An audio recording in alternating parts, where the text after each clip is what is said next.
Today is December 25th. Merry Christmas. And today's quote is called Christ and Tolerance. Srila Prabhupada often used Jesus Christ as an example of tolerance.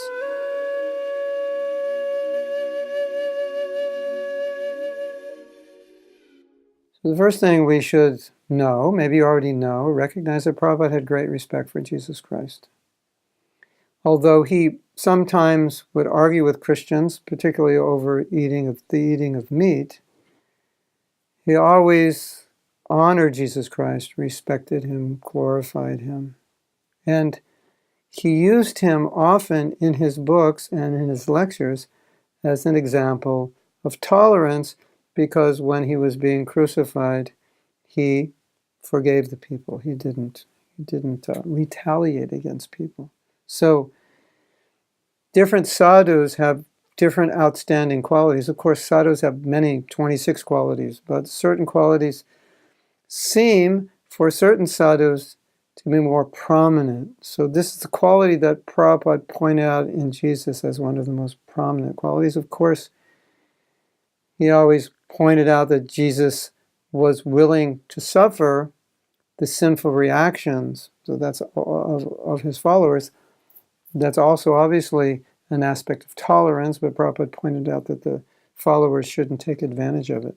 So the aspect of tolerance that Prabhupada most focused on was the crucifixion, in which Jesus was forgiving, praying to God, praying to Krishna, please forgive these people for doing what they're doing. They don't know what they're doing. They don't know what they're doing. Please forgive them out of ignorance. So he can be an inspiration for us. Tolerance, it's not easy. There's so many things in this world we don't tolerate. And here we have this example of someone who's tolerating something that's completely intolerable.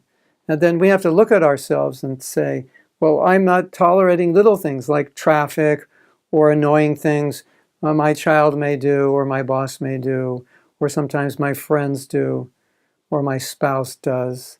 And they're not big things, and still we're complaining, we're being intolerant, sometimes becoming angry. And then we look at these personalities like Lord Jesus Christ. Today is his appearance day. Well, it's not actually, but they don't know. So they set this day aside.